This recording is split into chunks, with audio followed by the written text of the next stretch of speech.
The same worksheet as last week. So, okay, so here we are. This is the third class where we're going to go in depth into Reb Hillel's commentary on the Metila Rebbe's Shara Yehud. And I just want to say to people who are only watching this on the video that we're doing this more workshop style. So I really suggest that you don't just run through the video and listen to it, but that you also do the exercises, because that's really the process that we're looking at here. So do the exercises and participate as though you were listening live.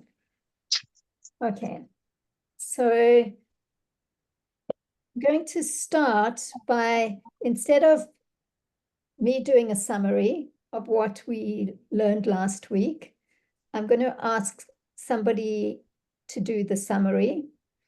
I mean, just to put our minds back to last week, we were learning paragraph 2, and we were learning about Chochmah and Bina. And the example that Reb Hillel used was the example of looking at a beautiful house. So would somebody like to volunteer just to tell us what they remember? Otherwise, I'm going to volunteer somebody.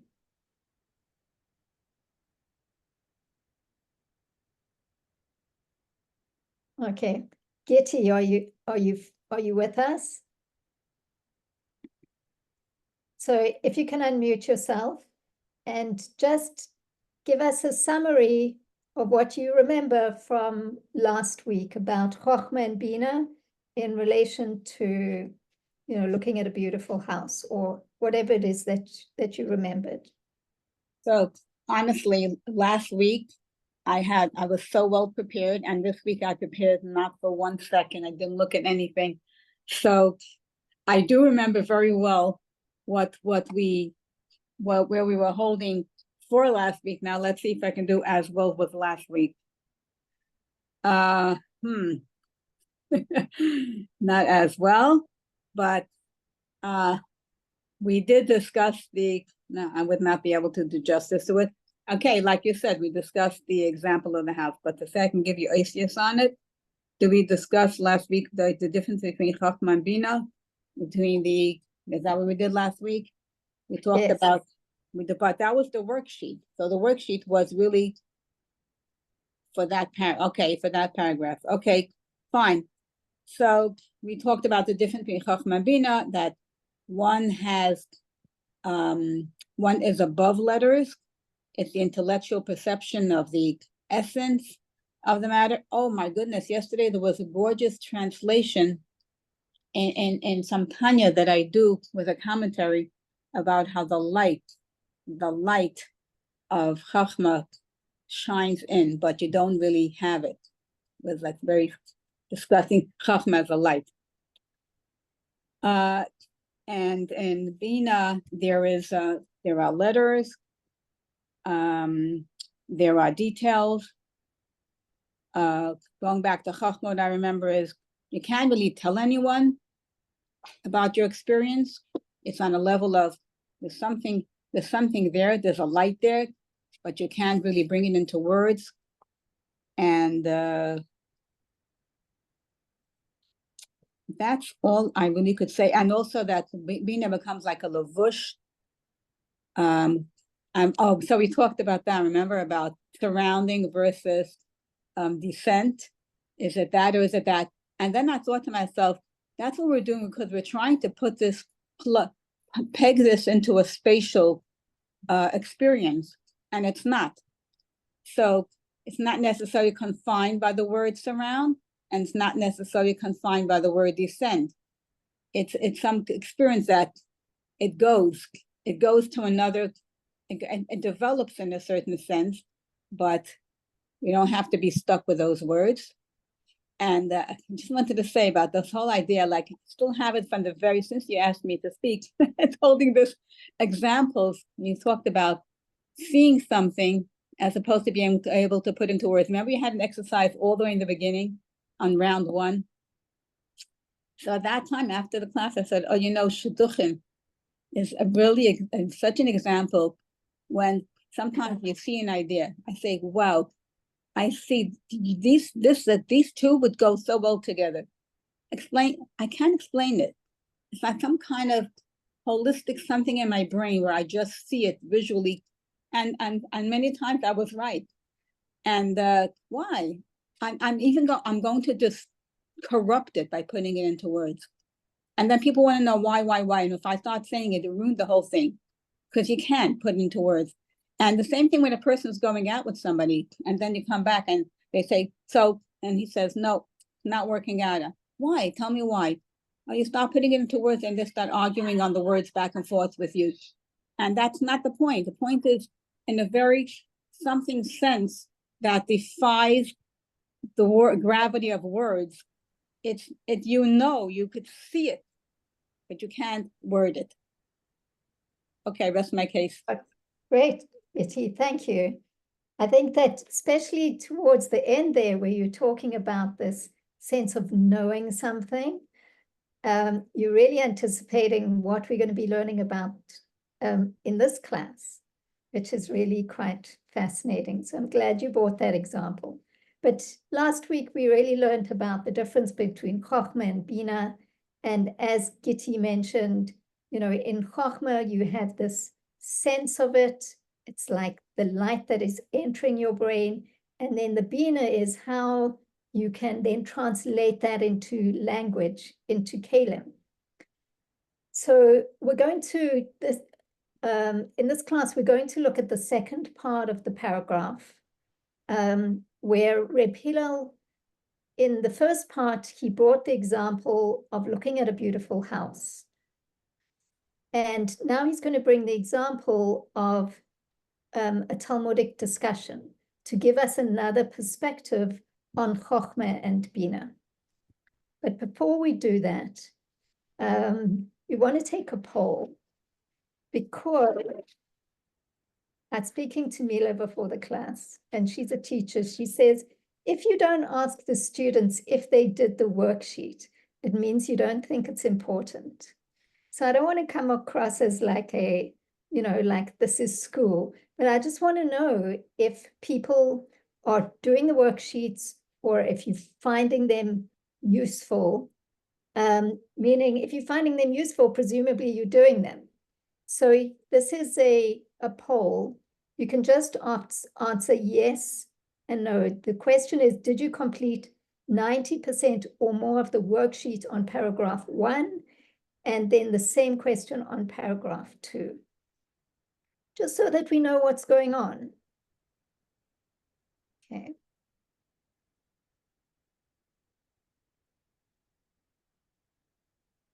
On paragraph 2, it was already for last week, right? It was. Yeah, it was for last week, and it was also for this week. We didn't finish it last week. So that's why you got an extra week actually to, to continue. Oh, so I didn't know how to answer because I wasn't sure. I also thought I prepared last week. What happened is last week I prepared, and then instead of doing all of it, you kind of split it and you said, oh, we'll finish it next week. So we prepared in advance, but I should have gone back and refreshed, but I didn't. So that's what happens if I already prepared. I kind of like. So what I put, Cody, you say I agree with Mila about what? No. Oh, that it's important. Okay. It's important that we ask. Okay, good. Look, the whole idea of the worksheet is to help you to do preparation for the class so that you know what we're going to be talking about already. It prepares your brain and we can immediately go deeper. And the second part of the workshop is for you to do it afterwards, or like last week we did it in the class, but it really becomes up to you to decide how to do it. Okay, so we have 8 out of 11 people did the worksheet for paragraph 1, and 5 out of 9 did for paragraph 2. Okay. Yeah, was that because it was difficult, or like people didn't have time? Like what? I just didn't see the question for paragraph 2, but I could vote that I did paragraph 2.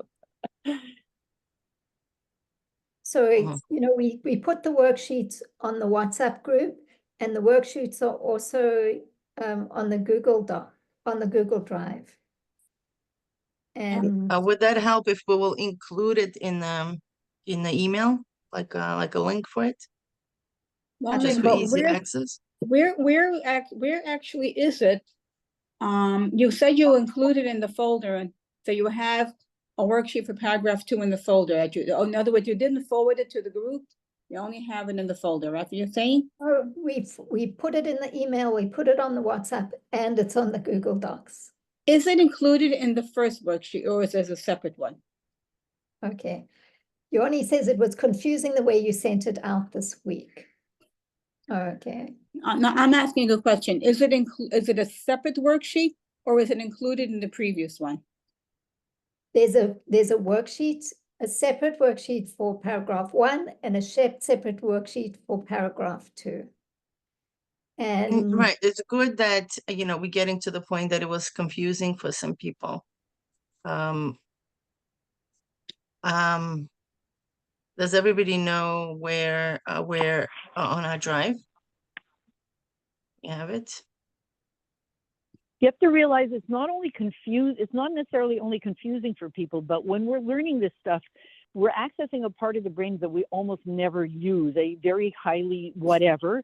And going into Google Docs is a whole other part of the brain. So it's not so simple to just jump from there to there in the brain, because we finally got used to opening up that part of the brain. So now you want us to go into Google Docs, so like, it's a huge amount of exercise that you have to have the strength and the time for, quite honestly. So to what switch would from there help, to there. Saratova? Would it help if we will just send you like a ready attachment, like There aren't PDF so many people on the attachment? call. Just ask us. Just ask. No.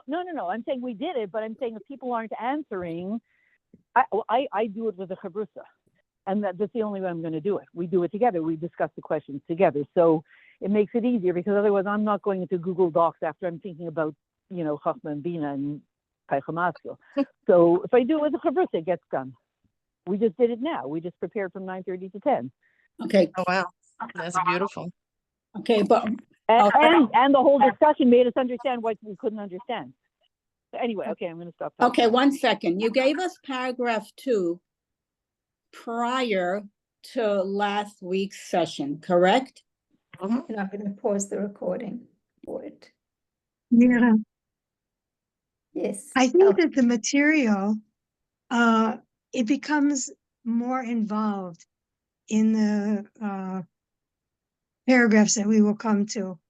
And I think there'll be a difference in the need to really examine it with the help of the worksheets. I Okay. think this was different, this beginning. Look, the thing is that it's always a cumulative. So it's good to, when things are relatively easy, to build your foundation.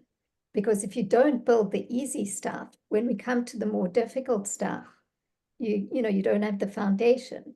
So it's okay. Is it possible to speak about all this at the end of the shiur? When I'm Yes. trying to listen to the shiur, the previous shiur, there was like a good half an hour passed till we really got into it.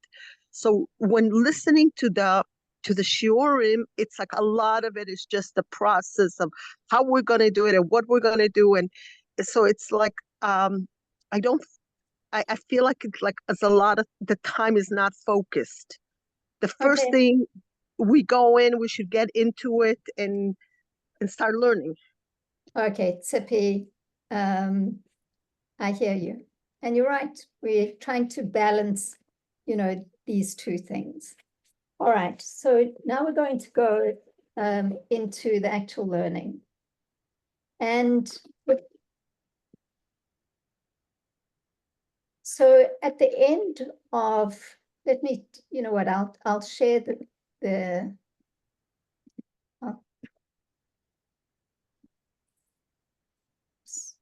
I want to share the text with you.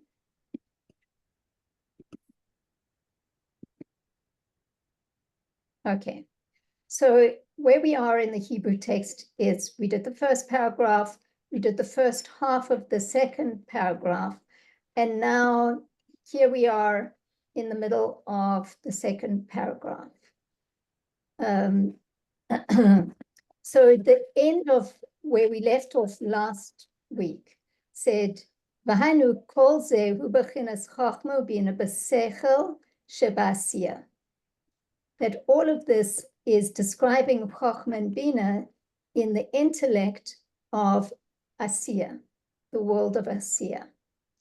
And now we're going to start a new example, and he says, "Va'al derech zeh yuvan gam ken bes habechinas de chachma and bina b'sechel b'midot." And now we're going to understand chachma and bina and the level of seichel of midot. So before we go into the actual text, we want to try and understand, just for the sake of clarity, what is seichel of midot and what is seichel of asiya. So we're going to spend a little bit of time just understanding these concepts, these ideas. No, they're not so important for the whole, the whole chapter, but just also to expand our minds and also to really understand what we're talking about. Okay, so the first example was pretty clear. We're looking at a building and we're interacting with our chachma and bina with this building, seeing how it's beautiful. So the world of Asiya, let's just take a look. What is the world of Asiya? So most of us hopefully know that there are 4 worlds. And the lowest world is the world of Asiya. It's the world of action and the world of physicality. And then we have the world of Yetzirah, the world of formation, which is essentially, that's where emotions are more prominent. And then the world of Beriah, the world of creation, where intellect is more prominent. And then the world of Atzilus, the world of emanation, where it's really pure spirit, if you want.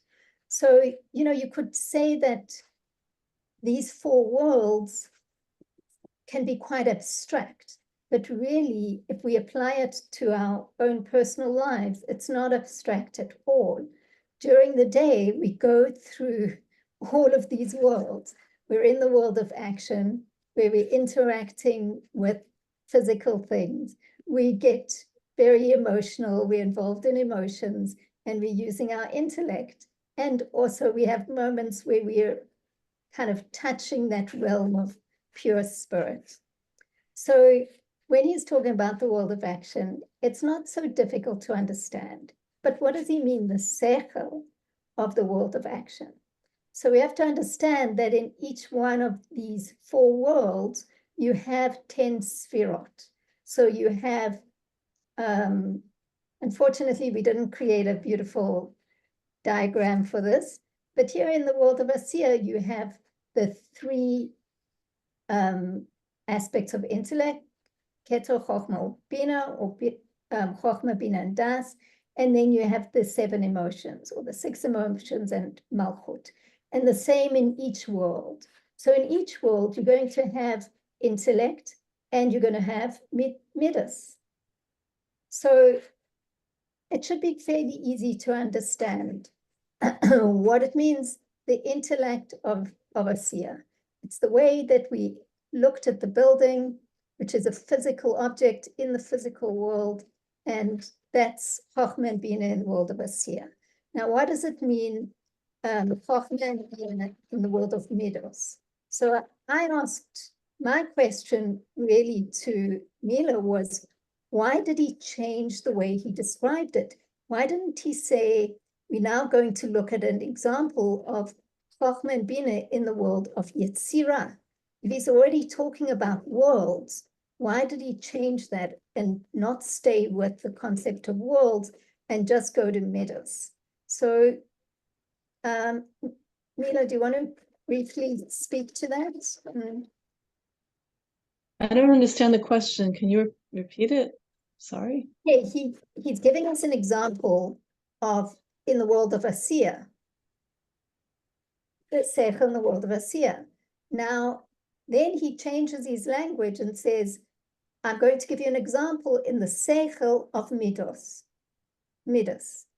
Why didn't he say stay with the idea of worlds? Because the world of Yetzirah is really the world of midas. Okay. Do you get the question? Kind of. I see he changed it to Seichel I'm sorry, I just stepped away. Is it an importunment to ask you to repeat it? Yeah.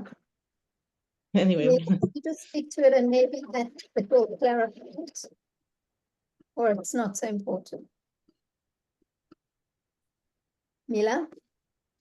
Yeah, so it's interesting that he's bringing this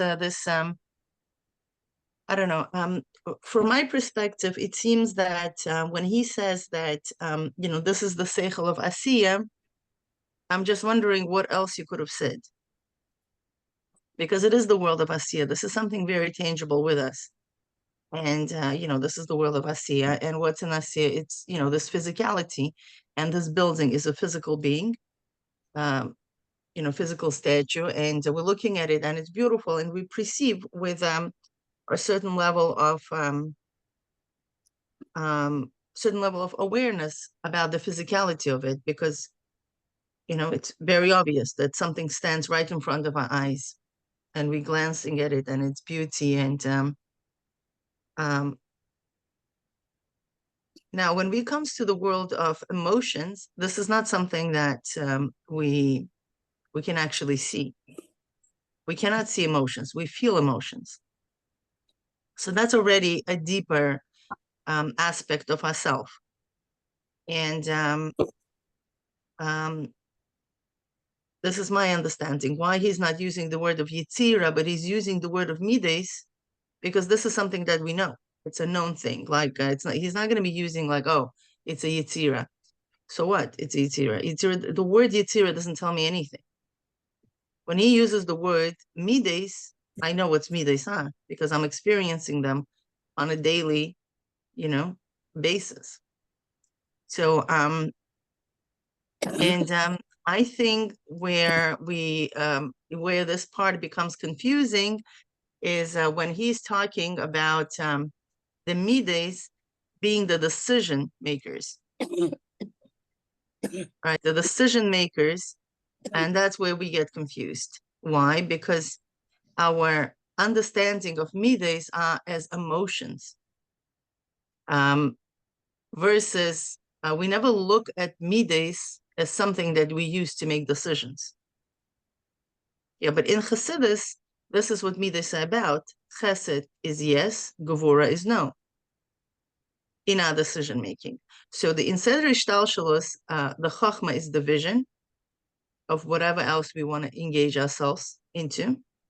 Right before Chachma, there's the levels of Keser, is that I have an oneg in that thing, and therefore I want it.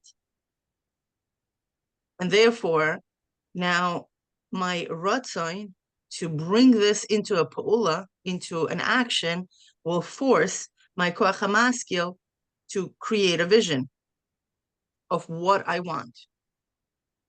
Okay? And then my bina is going to work on all the details and do feasibility studies of how to do it, how to bring it, how to build that building. Okay? Now my dad is going to be the connecting faculty. I really want it. Am I really going to spend all this effort and time to delve into it? And then after that passes that station of Bina, okay, I have all the details. My emotions, my midas are going to rule, yes or no. Chesed will say, yes, we're moving with this project. And the Guru will say, no, not now. Okay, Tiferes will be the, you know, the balancing aspect of it. Okay, then my Netzach and Hod, this is a whole new level of investigation when it comes really to the Maisa. Yeah? How many projects went through the stamp of Chesed and still got stuck? Not stuck. Well, yeah, I'm going to build a house. Is it really going to happen now? I'm not sure. I don't have my money in a bank account. I did not receive an approval from this department, from that department, and so on and so forth, right? There could be many reasons why projects don't come to Maisa B'Poel. Now, with Netzach and Hod, it's an extra push. What's Netzach? Netzach means I'm conquering. Conquering what? What am I conquering? By conquering that I'm actually pushing through, and I'm, doing this whole recalculation, pushing through the birth process of, from Yesod and Malchus. So this is more or less, looking at Bina, looking at Midas from the perspective of decision-making versus the emotional attributes, like how we feel and so on and so forth. Okay, thanks, Mila. So I just want to recap a little bit so that just to say that, when you go into Chesed or when you go into Gevura, there are 10 Sfirot in Chesed. We're used to from, Sfirat HaOmer, we know that there's 7 Midot in Chesed. Chesed of Chesed, Gevura of Chesed, we know that. But now you just expand your mind a little bit and put all 10 Sfirot in Chesed. So there's the intellect of the emotion, of the Midah. And in Gevura, the same thing, and in Tiferet, in all of them, there's 10 Sfirot. So we're talking here about the intellectual aspect of the emotion. Because what happens if you're just all emotion?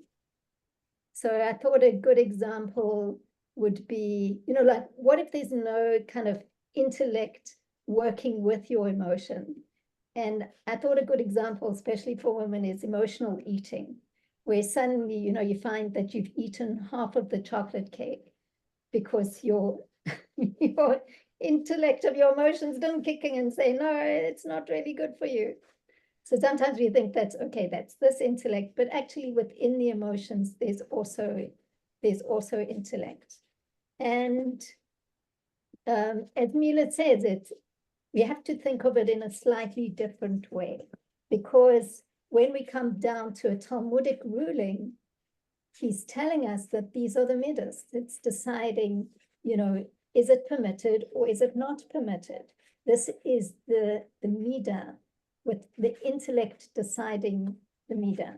So, when we call a Rav for a halachic decision, we think that we hope that he's just going to be using his seichel, right? But we don't want cold seichel when it comes to halachic rulings, because we're dealing with life as well. And you want a Rav who has some emotion, so who has some heart, and that he's balancing the intellect with the emotions. And that's really what you're getting here. In this discussion that we're going to be looking at, the Talmudic discussion, what you have is, it's really a discussion about muktzah.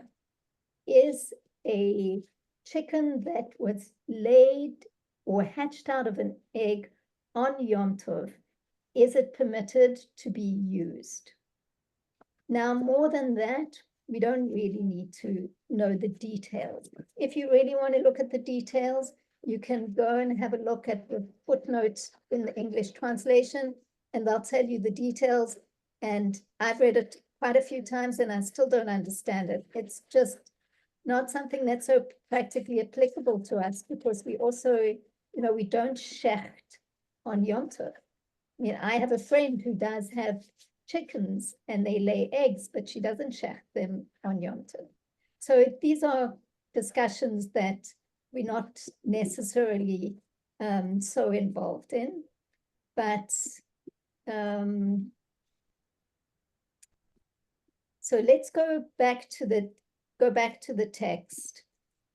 Let's see if I can go back.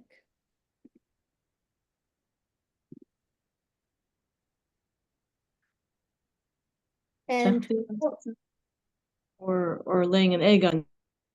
oh, sorry. No, it's actually not. It's about an egg that is hatched on Yom Tov.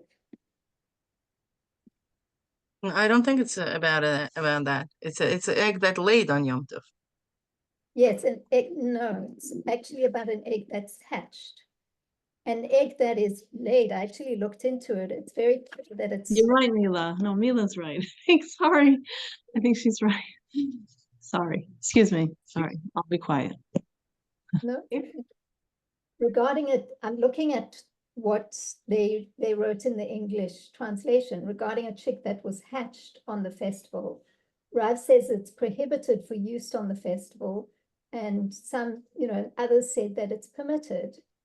And Rav says it's prohibited because it's muktzah, because the egg was muktzah, and then there's a whole discussion about how it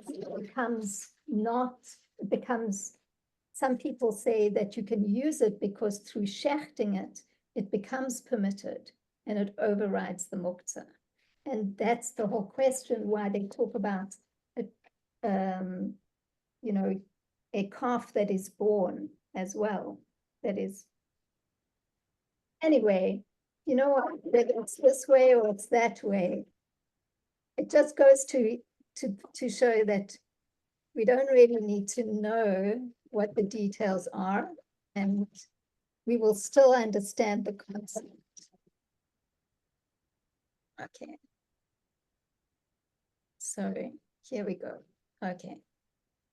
ועל דרך זה יובן גם כן בייס הבחינס דחוכמה בינה בשכל שבמידות, שהוא עניין ההוראה בדבר מה, which is that we'll shed light on something or teaching from something, ויובן ממה שמצינו במסכת ביצה.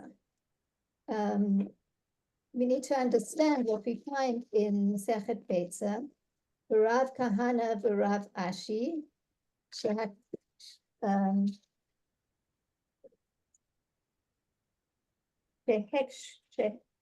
shehekshu, that they asked Rav Kahana v'Rav Ashi, they asked Rav, v'chima ben zeh le'egel shenolad min hatrefa.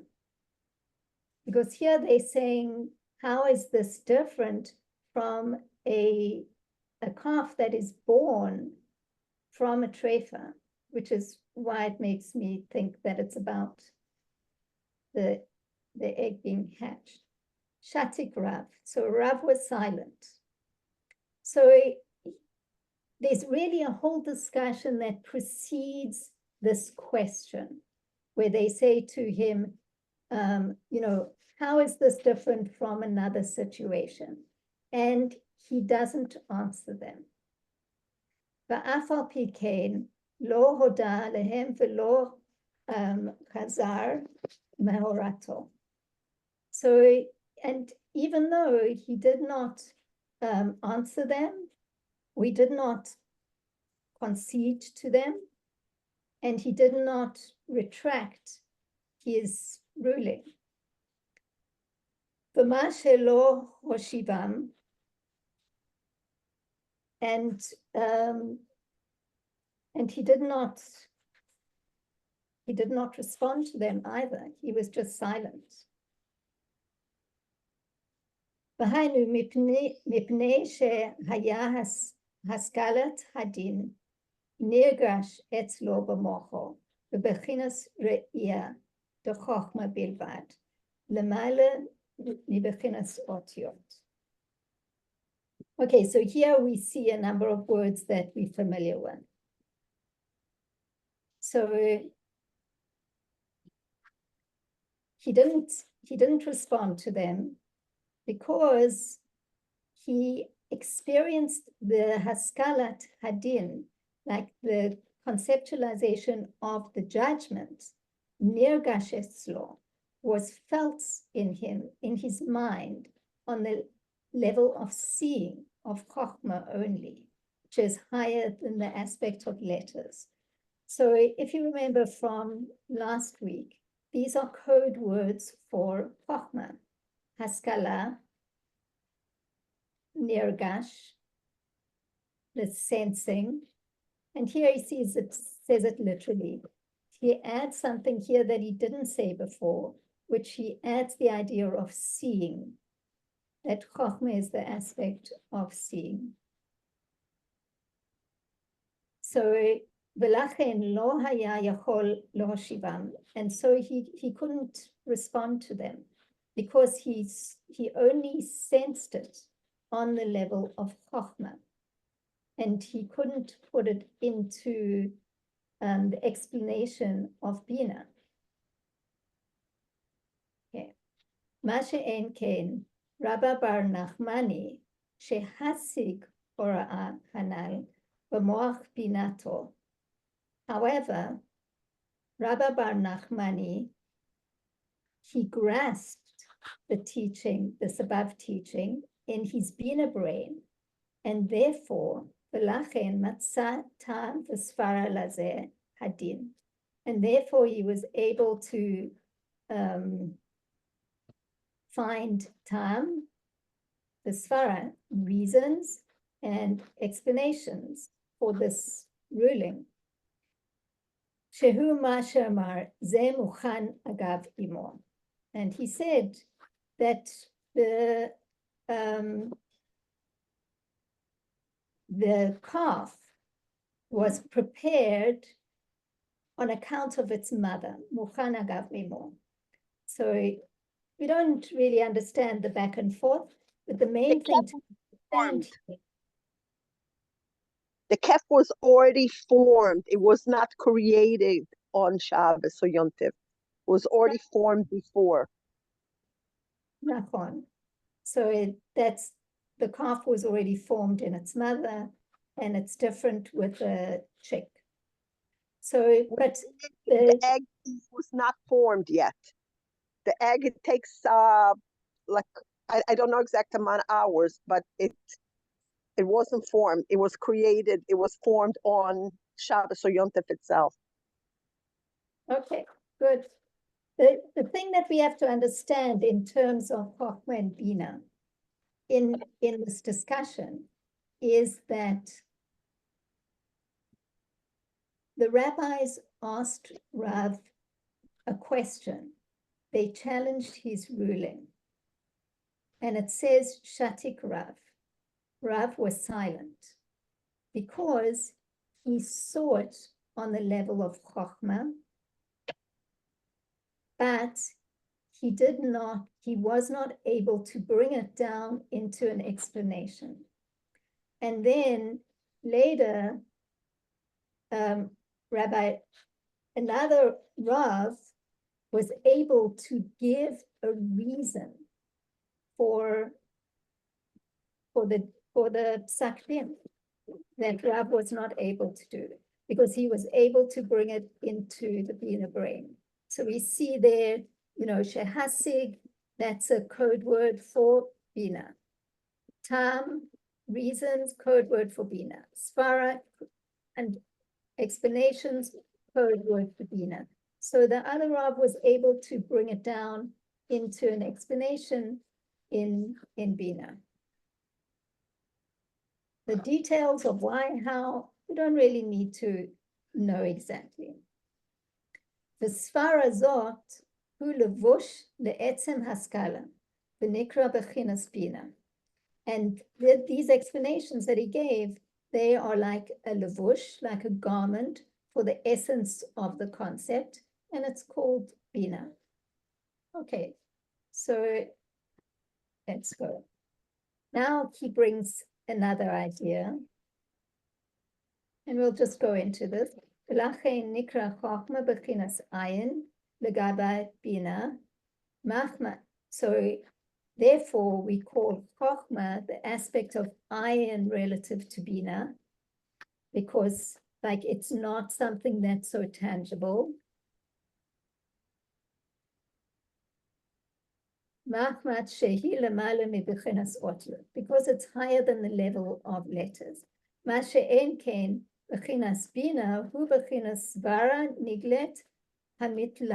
מתלבשת באותיות. However, Bina is the level of explanations, revealed explanations that are enclosed in letters. Ach, אף על פי כן נקרא חוכמה בחינת יש לגבי למעלה מן החוכמה. So now we have to understand that ayin is relative, because we say that chokhmah is a yesh relative to that which is above chokhmah. We just said that chokhmah is an ayin, but that's only relative to bina, which is a yesh. Now, when we look at what precedes chokhmah, which we know is a koach hamaskil, then relative to that, chokhmah is tangible.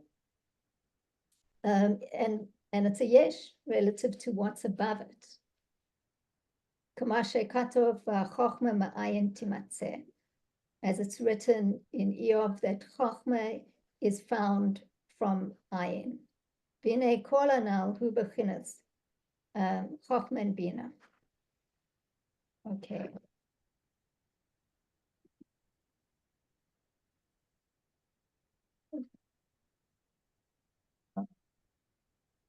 So, I want to just do a thought exercise. Well, first of all, I have a question, which maybe, and then you can tell me if you have questions. But the question is, why, if Rav couldn't substantiate his ruling, why did they accept his ruling? I mean, you're talking about back and forth between Chachamim. Is it muktzah? Isn't it muktzah? You can use it, you can't use it. And Rav just says, that's it. I see it, and that's what it is. I mean, if people did that in the Talmud too often, they wouldn't be, how do you decide? If somebody just says, I just know. So, if like with Gitti, you are a shadchan and you say, I just have a feeling that this is going to work. Okay, so then you see, does it work or doesn't it work? But here you're talking about breaking Yom Tov or not breaking Yom Tov. It's very serious. And Rav comes along and says, you know what? I just see it. That's it. I can't substantiate. Why would they accept his ruling?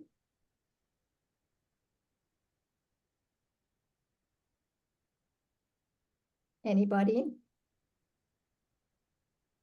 I just want to say, I think I misunderstood his silence. Okay, what did you understand? I thought his silence was making space for, that there was an awareness there that he just knew it, but he couldn't explain it. So I thought that he was aware that he was lacking the ability to explain the details. Partially you're correct. He couldn't explain it. He didn't have the otiyot at that point. But I was sensing some humility in his silence. No, it's respect. Before ruling him out, it was a sign of respect to examine the yesh, the ayin, whatever.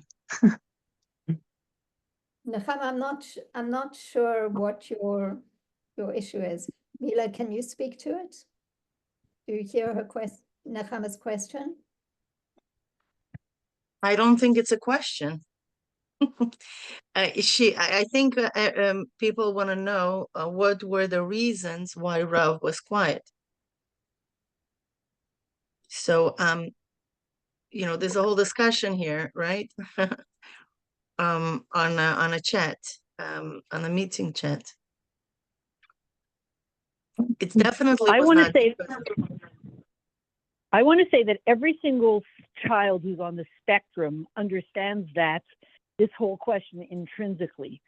They know things and nobody else, and people expect them to say it in words and they can't, and they're shamed for it. and they're chastised for it, and they know it, and they can't. It's not that they're stubborn and they don't want to say it. They just can't, because they have it on a level where it's not expressible through language, and so they're not being humble. They're just it's not there. It's not accessible for them. Yes, but they're not Rabbanim. They're not Rabbanim. Can I Yeah. Yeah, I was actually very impressed with Rav. I'm sorry for being so mundane, because sometimes you have discussion between two people. First of all, I don't see that the halachic ruling was based already on what he said. Just says it says that he was quiet. Why was I so impressed? Because sometimes you have a discussion between two people. One person says, I feel that way, just like Gitti said, whatever. And then he's challenged with bina, with explanations. He doesn't have an explanations. So a strong person would say, I see it. I don't have an answer. I'll get back to you. A weaker person would say, oh, you have a point. Maybe I'm wrong, whatever. So I was actually very impressed with him. That's all. It's true. I mean, it's a conviction. He was 100% sure, because you see, Chachma is the level of seeing, right? It says it's better to see one time than to hear 100 times. When you see something, a fact unfolding in front of your eyes, you saw a magnificent, beautiful building. Nobody could take you away from being convinced that this building is beautiful. Okay, imagine like you see something. Nobody could say, oh, well, you know what? It wasn't really beautiful. Tippy, you want to say something? Oh, just here, like. Okay, it's like no. It's this. No, the same thing is even with Midas, and I think that's why he's laying the foundation. He first expresses this in the Asiya, because Asiya, it's something like that. It's very clear. It's beautiful. It's not beautiful. It's ugly. Some buildings. I'm into architecture. You're like, oh my gosh, who built it? Like, what was they thinking about? This is absolutely like, what's wrong? Some people have a horrible taste. I know people say it's like, beauty is in the eye of the beholder, but I think we all could agree that some things are just horrible, right? Like nobody could say like the universally accepted. Now, why is it bringing first in the foundation of expressing, the difference between Chachma and Bina, a building, a beautiful building, because that's, nobody could challenge that. This is unchallenged. If a building is beautiful, everybody agrees with this. Yeah, it's a beautiful building. Or to what extent is beautiful? Is there anything more beautiful than that? That's already, a different thing.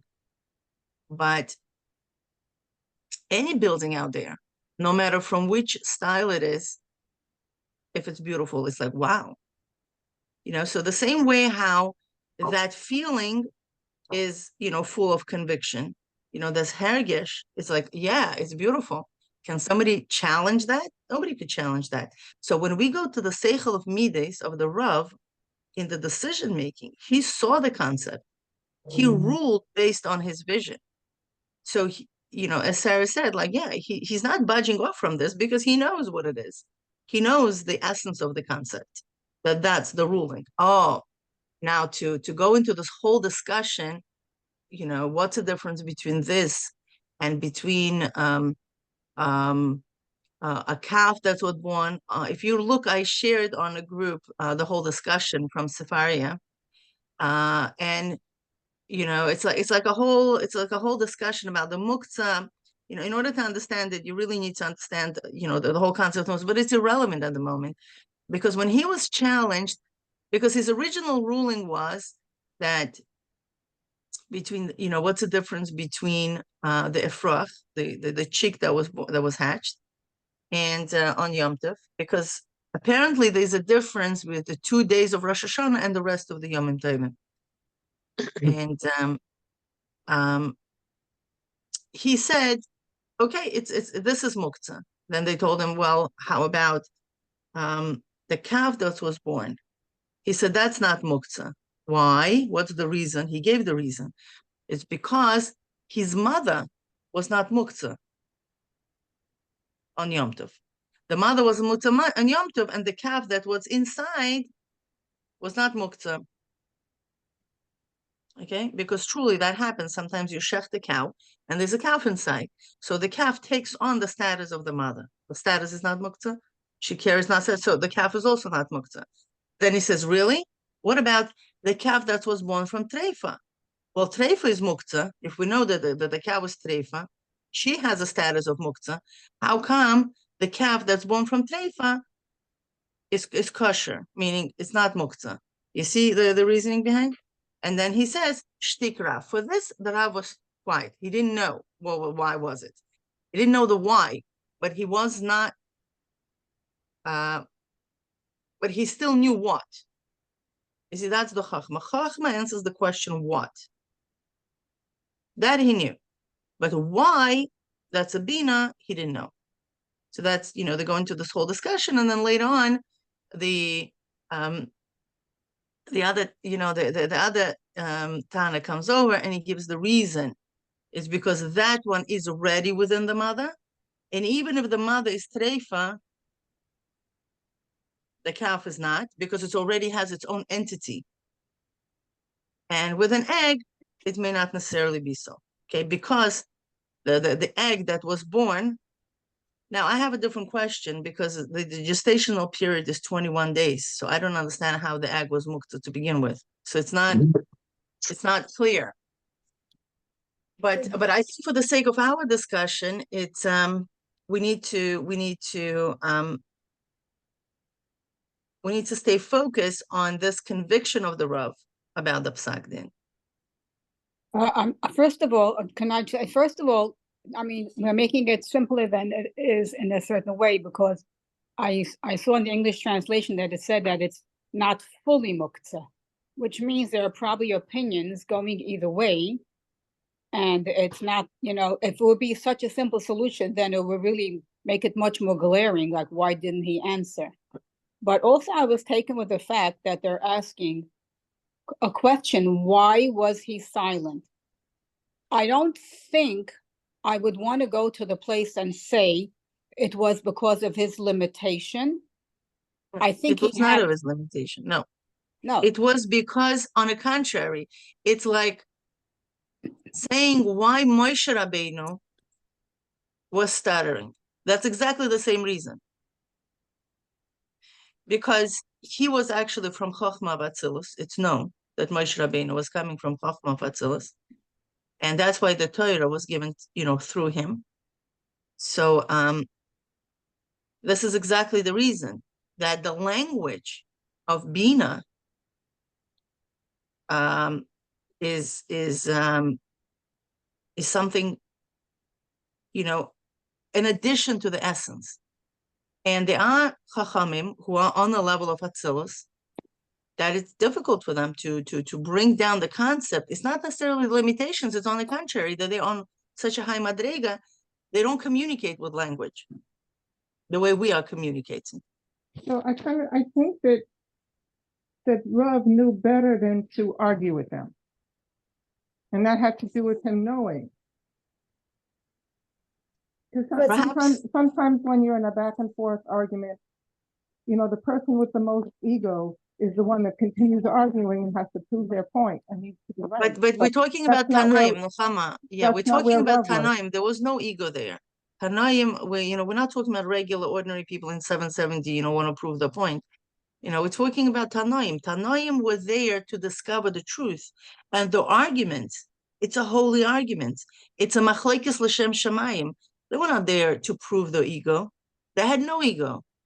These were the tremendous giants where, on the contrary, their discussions were, these are the holy discussions. This is what the whole Talmud is about, is to find the truth, is to purify it, to be mavarer the truth to such an extent that we have halacha, sukkah l'maisa, because of their discussions.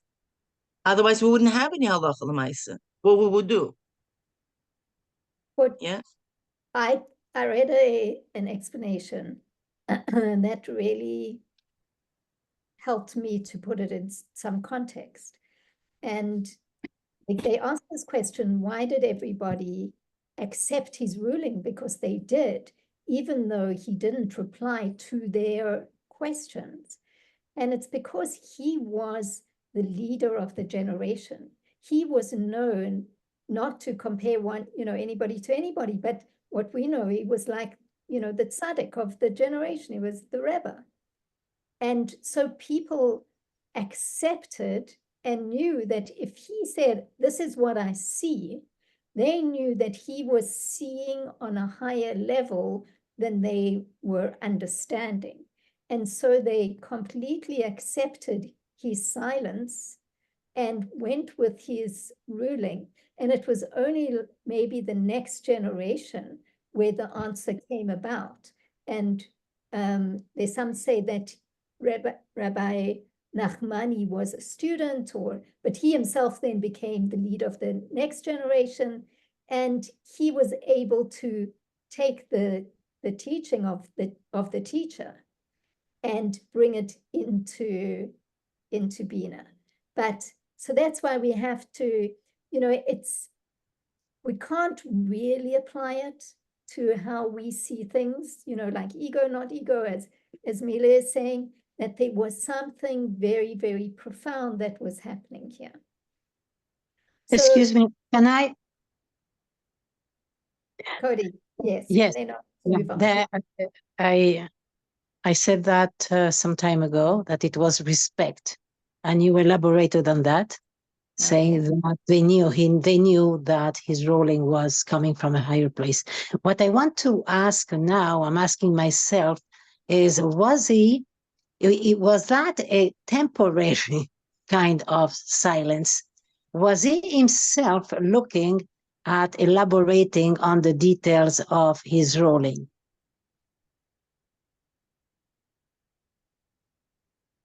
Okay, so I think that we've answered the questions enough to say that, okay, we don't know, but we want to try and understand what Reb Hillel is trying to communicate to us.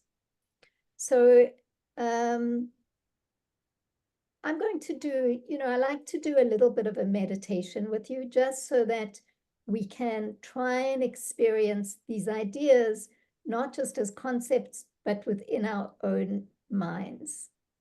And to try and appreciate it.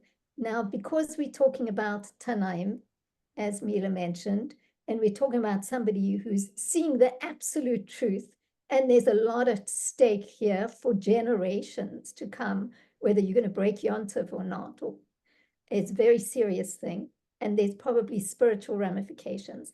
But nevertheless, I want to just try the meditation for us to just get that feeling in our mind of what it feels like. So I'm going to just ask you to close your eyes and think of a situation, a time in your life where you had an experience where something like, Gitti described with the Shidduchim, where you just sensed, you had that hergish, that something was right or something was wrong, and yet you couldn't put it into words. And I just want you to think about that, sit with that experience, and try and feel and remember what that felt like for you. What is the experience of that? I'm going to give you just a couple minutes.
And then perhaps there was a time a little bit later when the reason for what you sensed or you saw went into Bina, and there was an explanation, or that things happened and you saw the reason.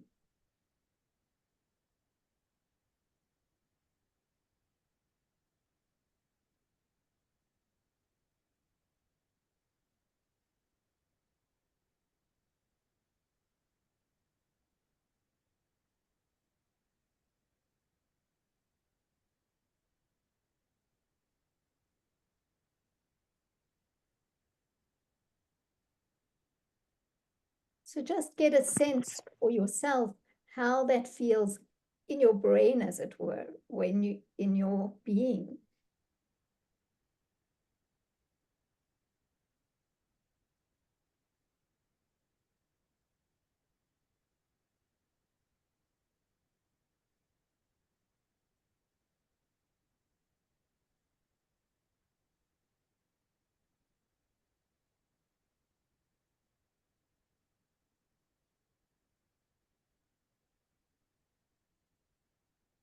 Okay.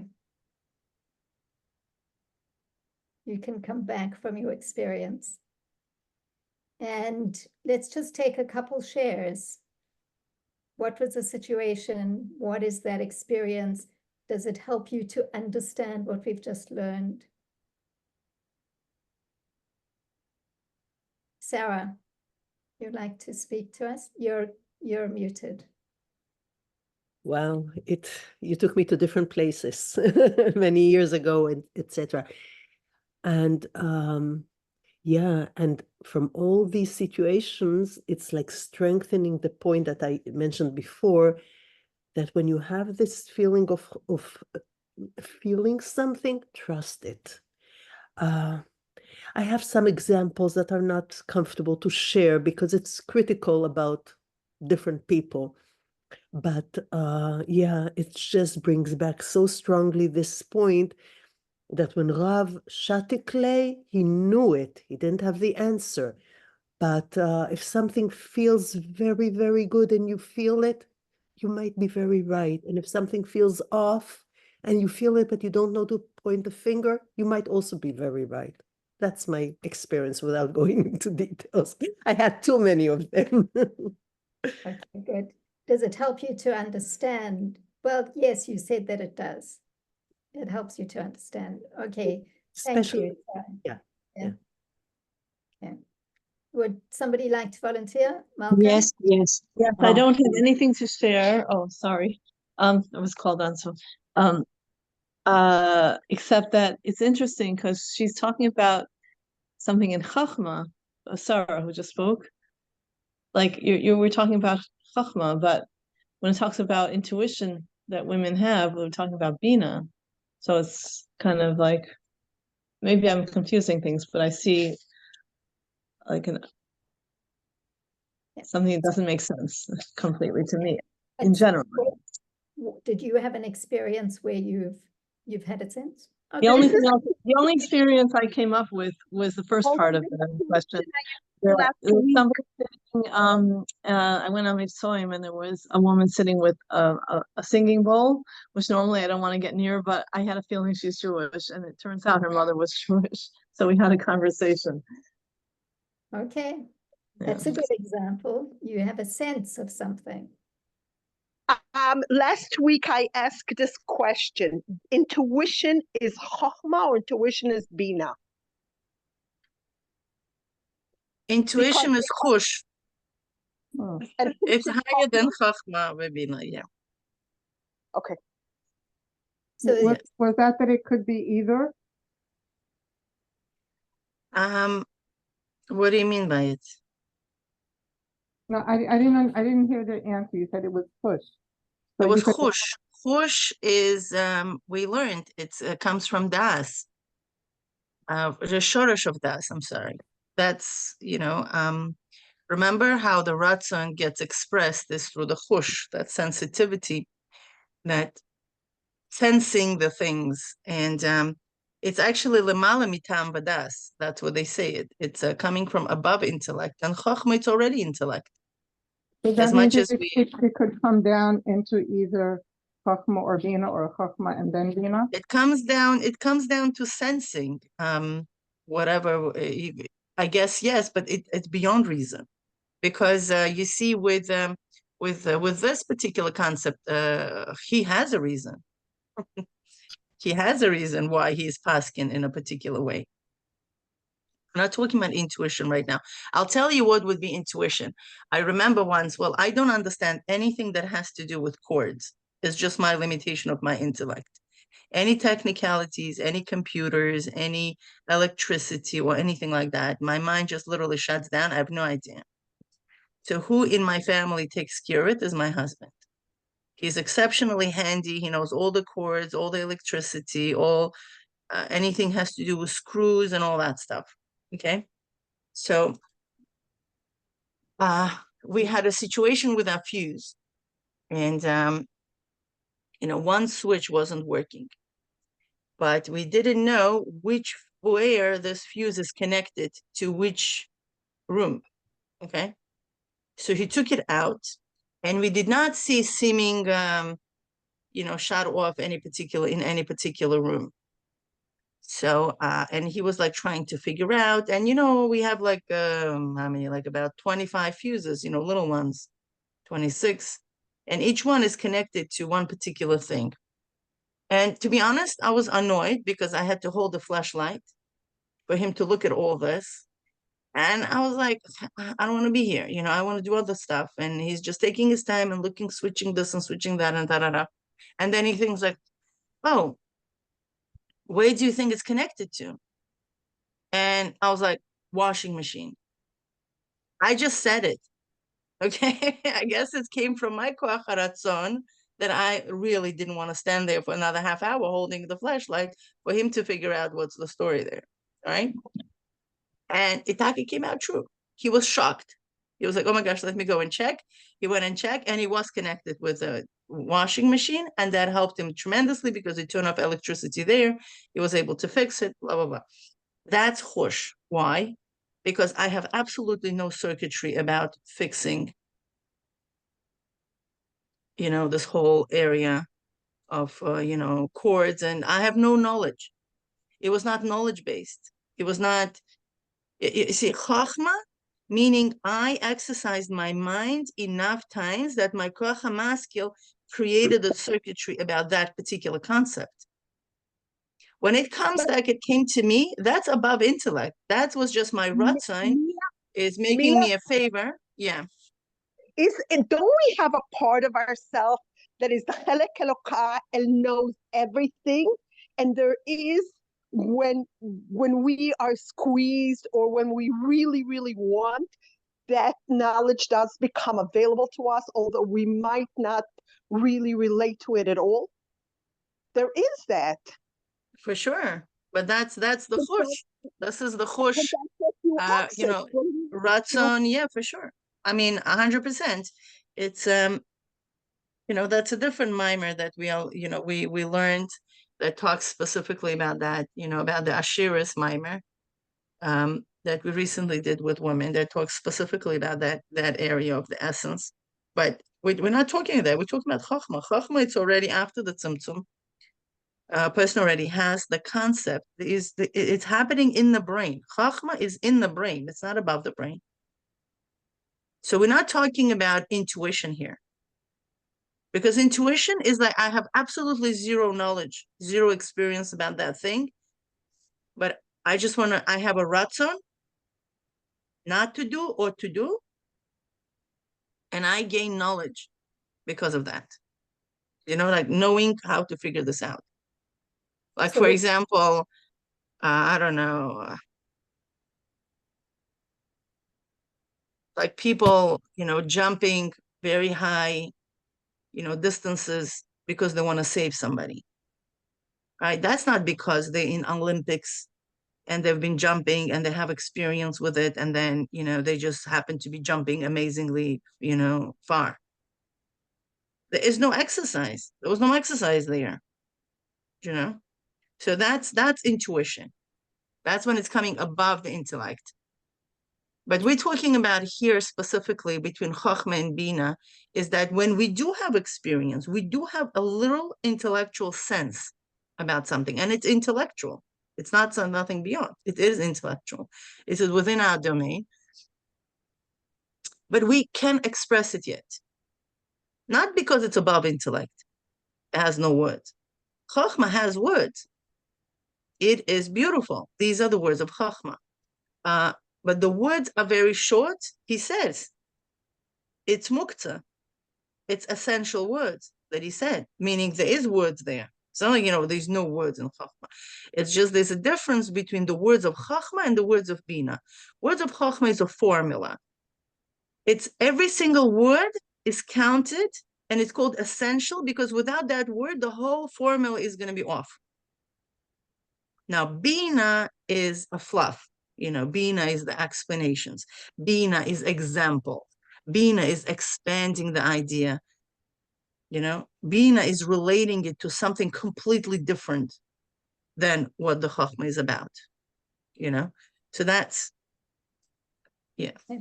So, Mila, I just want to say that you clarified something for me here, and maybe I'll explain to you what was clarified for me.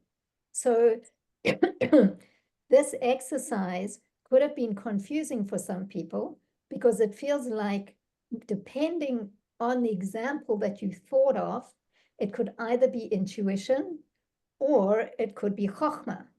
Now, I want to take, so Mila just explained what is the difference between the chush and the chokhmah. So an example would be, you go to a doctor who is a first year, it's the first year of him practicing medicine, as opposed to you go to a doctor who's been practicing medicine for 40 years. And the doctor who's been practicing medicine for 40 years looks at the patient and says, he looks at all the variants, like what's going on, all the charts, all the blood work, and says, I think this is the problem. And he can't yet say why, but it's coming from knowledge. It's an intuition coming, what we call intuition, but it's coming from knowledge. Whereas that first year medical student, he will come up with something that is based on very little knowledge, and maybe you're not going to go with what he suggests. So the difference between the intuition and the chokhmah intuition, the intuition of chush and the intuition of chokhmah, is that chokhmah is based on experience, it's based on knowledge, it's based on something very profound. Whereas the chush maybe is even more profound. It's coming from the neshama, or it's coming from something else, but it's not based on that experience of knowledge. So I'm curious. It's something. Wait a minute. Let me. I'm not finished. Try to just listen, and then you can talk. So when Gitti says that she's a shadchan and she has a chush, Gitti's been a shadchan for many, many years, and I believe that her chush is based on chokhmah on a certain level, but perhaps, so there's a place where it's not clear, but that's what I understand, and that's what I offered to you from this exercise, which I think was interesting in being the wrong exercise, because it clarifies something that maybe we would have missed before. I don't think it's very confusing, Malka. The one is based on knowledge, on something that you've worked hard on. So for example, think we could call it, can I suggest to call chokhmah insight versus intuition? Okay. But I think it's one is very dependent on the next, because if somebody constantly squeezes their mind in a certain discipline and there's constantly wanting, and they have the experience, that actually awakens the chush. So I think we're not talking about push, though. We're talking about yeah, I mean, if you remember the diagram, was that Chokhmah, remember there are 4 levels of Chokhmah? Who remembers that diagram that we had? And if we look, the Chosh is there. It's the same domain, right? It's the 2 aspects of Ayin. Remember that? Okay, that was the Chokhmah. Then we had Koach HaMaskil. Then we had Gidim. Then we had Koach HaMaskil. Then we had Ratzon. Remember that? There's 4 levels of. So yeah, you're right. Chokhmah and the Ratzon are the same, the same line, just a little bit higher. But 100%. But again, I guess the accurate, if we could agree to call Chokhmah an insight versus an intuition and leave the intuition for Church, Lemala Miseichel, I think we will resolve a lot of confusion, because an insight, I worked and I have an insight into whatever the domain I have expertise into. Versus intuition is based on the ratzon. When I want something so badly, I'll come up. For example, like the Chachamim, biggest Tanaim and Amoraim are thinking about all the tainas that a woman who wants to screw up her husband during the divorce could come up with. Okay?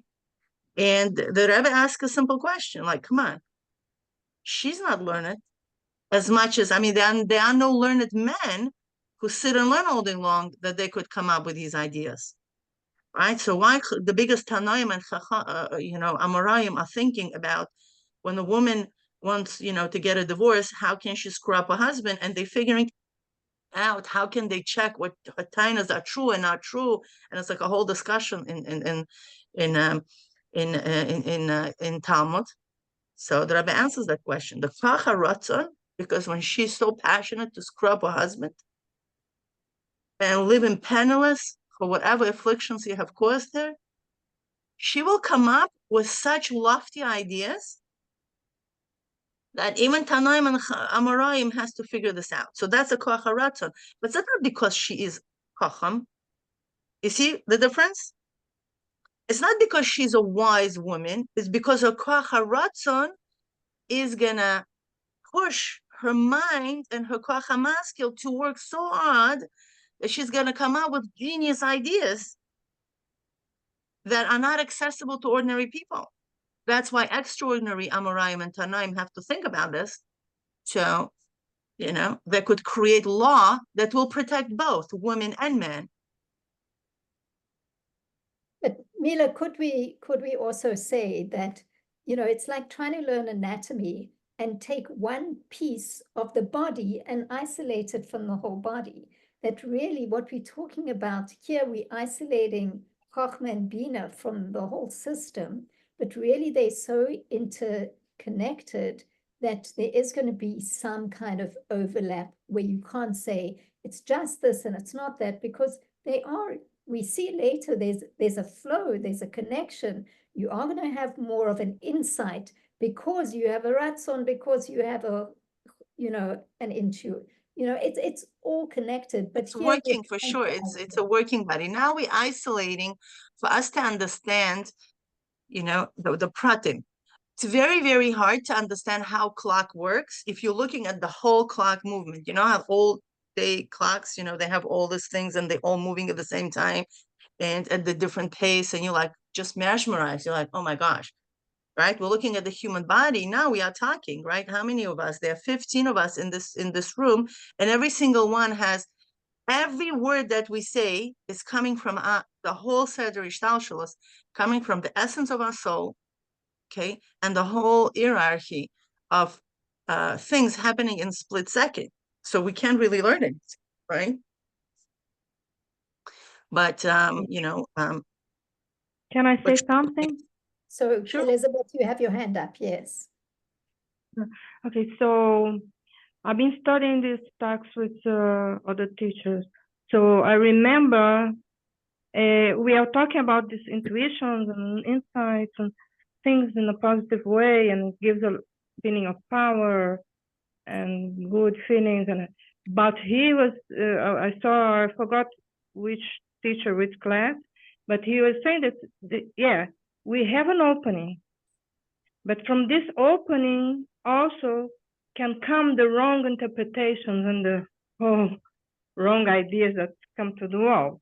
That's why when we study, we are, how to say, we are trying to use the Chochmah together with the Bina, because we need to explain, to come down to this world. The majority of things have to be explained in words, in ways that people can understand, because it can come, it can be from this, there is negative intuition also. You know, it's very subtle. We are talking about something that's very subtle. It's in a spiritual level, and in this spiritual level, there is the good angels and the bad angels. You know, there is everything there that have here, have that. So that's why we study in Judaism a lot, to make sure, and the sages, to make sure that these ideas are really connected to the higher level, you know, to Hashem. Okay. I think it's an excellent question. I found myself asking, how do you know when to trust your intuition? Or do you always trust your intuition? Or chush, or whatever you want to call it. So, Nechama, I'm going to stop it's a good question. Hold the question. I don't think that he's answering that question, so I don't want to go into it. I want to just spend a few minutes, because we're really at the end of our time. And I'm not dismissing your question, Nechama, but we see that the last week and this week, the deeper we go in, the more we have questions, and questions are actually vessels for the light. The light is there, but we need to have these questions, and we don't always need to fill them immediately with an answer, because it sometimes helps just to hold the question, and that's where you will find an answer. The answer will be shown to you. So what I wanted to do is just take a few minutes and complete this worksheet, because up until now, we did the part of the worksheet that was only to do with the first part of the paragraph. So I'm going to go down to question number 5. In the Talmudic discussion, Rav gave a ruling, but when challenged, he could not give a reason for his ruling. Why is that? You know, I thought we would go to breakout rooms, but we don't have time. So I want to just do this as an open discussion, as, you know, if you're in a breakout room. So just to try and put it in words, Rav gave a ruling, but when challenged, he could not give a reason for his ruling. Why is that? Just technically, as described, you know, in the paragraph, what is Reb Hillel trying to teach us here about from this example?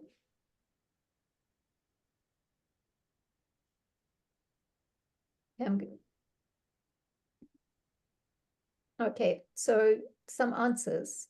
I know Elizabeth wanted to say something. I see her hand raised. No, that was from before. Which question is it again? Which number? It's number 5. Okay, can I answer? Yes, Cody. Okay, he sends the truth of the essential intellect in a manner of sight of Chochmah, which transcends expression. Okay. That's what I answer. Can you say that in your own words? Because that's what he says literally, but can you just put it into your own words, into your own? My own words, I understand this. These became my own words, because I understand that he couldn't, there weren't words that could express this profound true sense of truth that he had. And I would like to, I wanted for a while to say something of an experience that I had. And this is it. I'm going to say it in a very few words. I was trying to have to make a shidduch. I knew the boy, and I knew what I had spoken with the girl, and the mashpiach, and the reference, and this and this and that. And I have this feeling that something good would come by them meeting. But the girl asked me, why do you think? And I came up with, I couldn't say the truth. I couldn't say, you need security and he is going to provide that. I couldn't say that. It was too demeaning, whatever. So I said things that that weren't good enough for her, and it didn't happen. So you can find reasons, but they are not acceptable by others. Okay, Whatever. thank you. Okay, so Cody answered the question and gave us a little example. Would anybody like to add to the answer? You know, I just wanted to say, Neria, where you were using my example in this discussion of intuition and insight. And so I just want to tell you from my personal experience, what really happened is not that my experience gave me this. I'm not even a shadchan. I just look out for people that I know, most people that come, that I meet on Shabbos at my table, and they try, and then you meet the guy, and then you know, feel bad for them, but really it's a chush of how everybody is built differently. And some people are left-brained, going back to that discussion. Some people are right-brained, and some people kind of go between the two. And I feel that this push of just seeing the whole person as, you know, where the you know, the sticking out parts and the lacking parts, and how they're going to interface is just like a kind of holistic, more sizing up. So I feel that like some people have a chush to see things that way, and that leads them to think of a shidduch. So I would take the experience part out of it and just see that people, even I think the doctor with the diagnosing, I think that he also had the chush. We were able to see the bigger picture or the whole picture, and he probably had it all along. Of course, experience is a great teacher, no question. But I think that people have chushim, or they're set up. Their system works a certain way, their brains work a certain way. Well, Getty, also people people choose their profession based on the chush. Exactly. Like, why would somebody want to be a doctor? I would never want to be a doctor. Every time I see a blood, I would faint. There's absolutely no way, you know, but people are passionate about it. Well, you know, and somebody would want to be an engineer. And you know, why would somebody want to be an engineer? I'm looking at whatever they do, the drawings, like my mind falls out. You know, there's no passion for me. And somebody wants to be a teacher. Oh my gosh, they're like, oh, they see these kids and they melt and they want to teach them and they do a great job. So everybody's different. We have our own chushim, you know, they lead us. And these chushim are coming from a Kadosh Baruch Hu. This is Hashgacha Pratis, is inspiring us to be where we need to be. Because imagine, you know, us struggling with choosing a profession. I mean, there are those who struggle, but because they, you know, they really not following the heart. And this is where, you know, I think, you know, the joy, the passion, where is it, you know, in whatever they're doing? They more want to look like, yeah, you know. Okay, so I want to go on to the next question. And Neria, Yoni wanted to say something.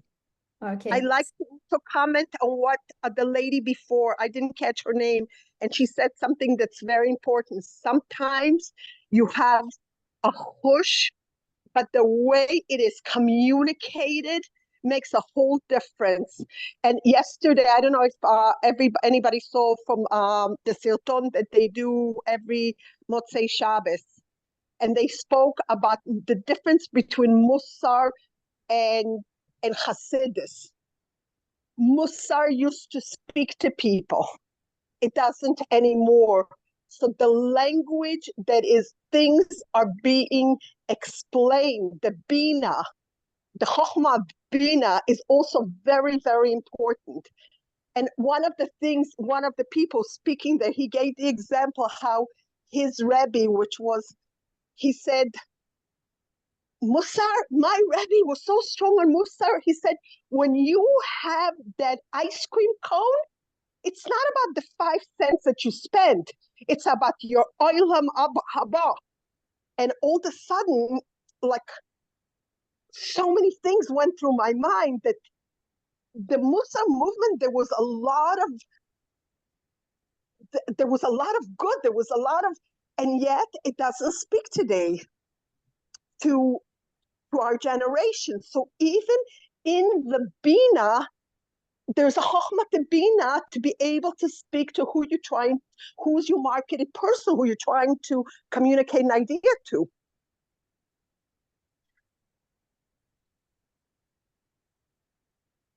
Okay, Yoni, Does that thanks. make sense? Right. Yoni, did you wanted to say something? I just wanted to say that both my examples that I thought of in the thinking thing they were based on prayer. They like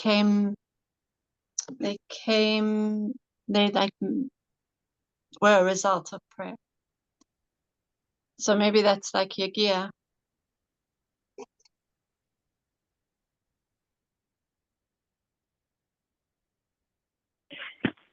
So you're saying that the effort you put in resulted in the chokhmah.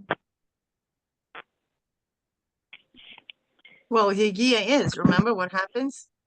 Right. Our effort, pulls that. By the way, have you ever looked at the Hayom Yom recently about the wellspring? No? I believe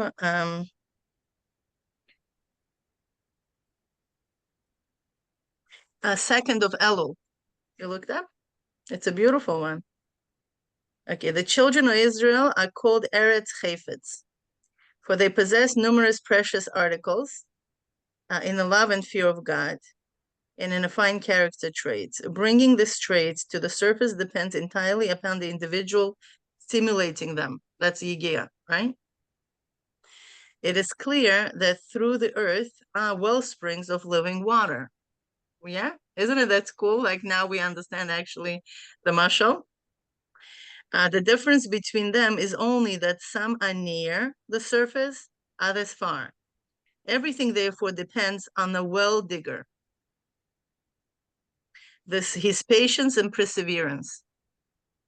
Now, since Ratzon, will, is a superior faculty that issues decrees, rulings over the other faculties, and compels them to act according to its orders,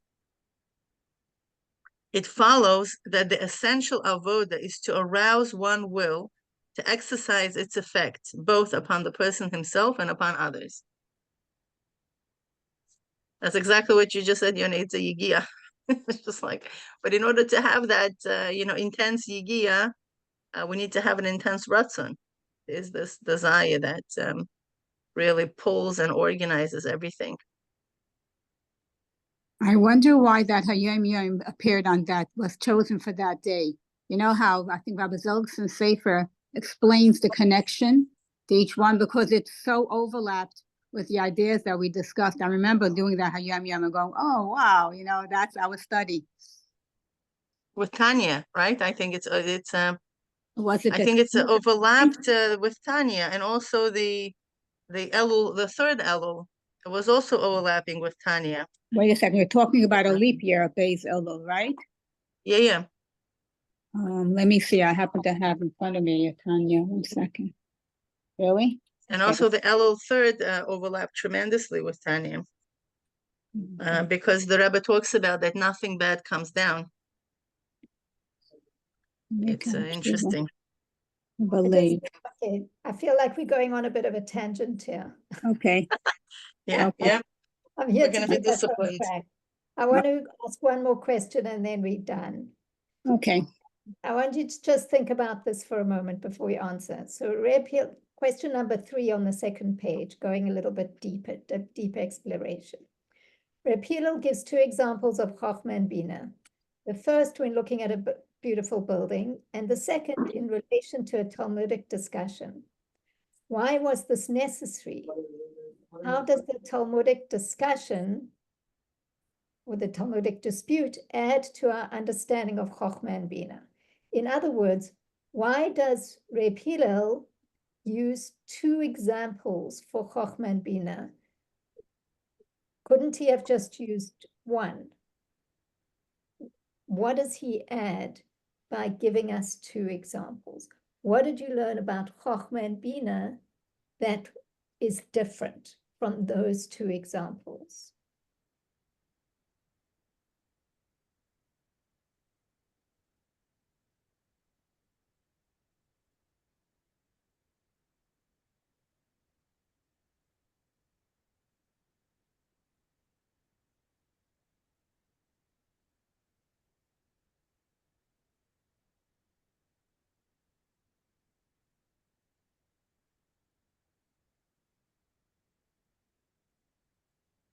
Because if you think about it, in both of them, it was just the same process of in Chochmah, you understand, you get it, and you don't have letters of explanation. And in Bina, you're able to bring it down into letters of explanation and communicate it with somebody.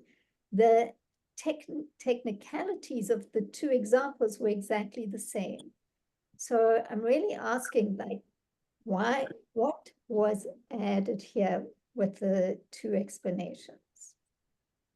What do I really understand differently?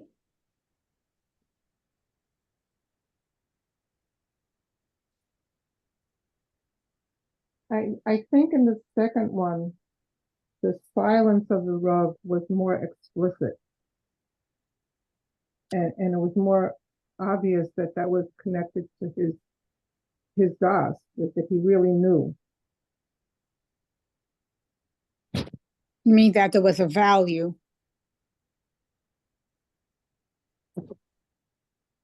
I mean, I didn't think about it much in the first explanation. The gap between the seeing and the understanding the details.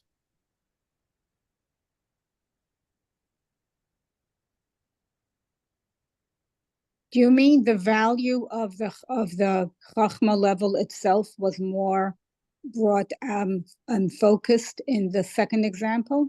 Yeah, sort of. Yeah. Right. Although we didn't arrive at the emes of what was the value, what his value was. We just see it as a report, but we haven't arrived at the value of not going down from that level. That when you go down from that level, I think it's like not even shaykh to his galus. Sometimes sometimes you have to exist on that level also. So when Maria explained that Rav was like the project of the generation, like, it's when the Rebbe says something, you know that he knows.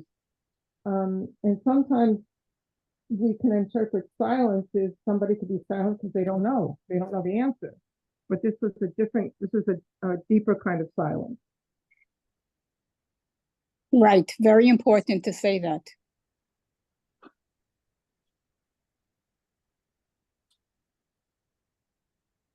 Mila, do you want to speak to it? What comes up for you?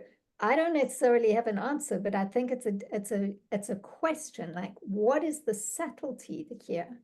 I feel like I want to live with this a whole week for sure. Like, it's an amazing, amazing question. And just before Mila comes in, that's the question I posted on the chat. He would not or he could not. When somebody said he could not, no, maybe he would not. We don't know. We don't know. I don't think he was inflicting his generation. Meaning, we also have to understand that every leader out there, as great as they may be, they have limitations. For example, even Moshe Rabbeinu had his limitation in terms of his nevuah. It says that there was lo kam novi, right? Like Moshe Rabbeinu. But Mashiach will have a greater level of nevuah. That's why, it was mi'achara versus from the front when he had the vision, so it's like, it's not chas v'shalom, to say like, oh, Moshe Rabbeinu wasn't that cool. No, it's just every level out there is a greater awareness than that. And I think this is important to keep in mind. Yeah, that's, the Chochmah of Atzilus, there is something beyond that. You know, it's like, so the same thing is with the Rav. The Rav, whether that was his limitations, okay, but compared to the rest of his generation, that was the, you know, the highest point of that generation.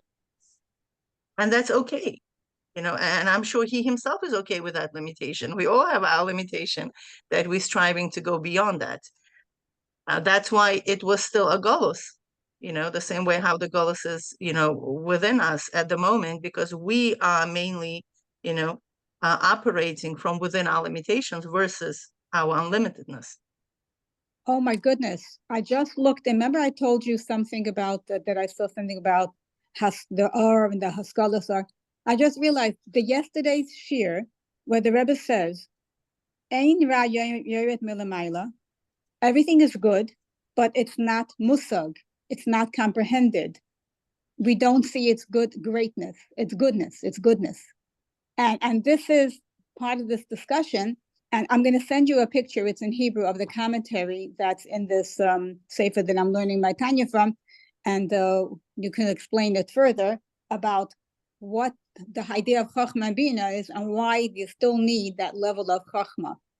So you look at it, Mila. Everything is coming through how we interpret it, because we are very subjective. So when the reality comes down, the level of our interpretation is amazing. Where, you know, it's another discussion about Yosef HaTzadik. Remember, Yosef is the same words. It's in the chapter 46 in Shar Yichud, where the Rebbe talks about it. Is Tofer, Pater, Paras, the same letters. That the reason why Yosef HaTzadik was able to turn his misfortune into fortune is because he was on such a madrega that he was able to direct the godly flow into a comprehensive tuv hanira v'anigla for him and for others. That's why he was zoicha to have prosperity, because he was channeling it. And that's in the end of Tanya, where the Rebbe talks about it. And through this imuna, he's able to change it, right? These are his words, I think. He's able to see the true makor, where things are coming from. Right. Through this imuna, meaning under no circumstances, a person with whatever it comes out, he interprets it as bad. It's good. Now, but still are things evolving as bad, right? So what are we doing with that? So it's a whole work with Oisius of, you know, this field, right? The king is in the field. So, Mila, I don't want to cut this short, but yeah, we're moving to a totally different. No, we also want to try and keep within our, you know, the Sure. limits. So I think that you can sit with that question for the week, and we're going to send out next week. We're going to look at Das. So please look at the paragraph on Das and come prepared, and we'll send out the worksheet in the best way that we can, and we'll keep going. And I think I like to add on to what Mila said. It's a very good exercise to what we're doing right now. And that is, the chokhmah is that everything is good. So now, how do we see that? How do we interpret? How do we train ourselves in terms of giving otiyot to different experiences and interpreting it to be good? So this is exactly taking the idea of the chokhmah that everything is good and then bringing it into practicality. I think this is very much with what we are doing right now. Okay, good. You know, Does it? I'm going to send a picture of that page if you don't want to take the time now for it. And if you don't mind adding comments to it, I would love to hear some follow-up discussion on this. Sure. But since it's a little bit off the topic of Shara Yichud, maybe you want to put it in Addicted to God group, so this way we could just. Actually, you're not joining the addicts. You said it, Mom. But actually, it exactly is on the topic. It's Chochmah and Bina, and talking about why it's a mila to stay on the level of chachma and why we still have to hold on to that level of chachma. It shows about the mashal, about chachma bina coming down.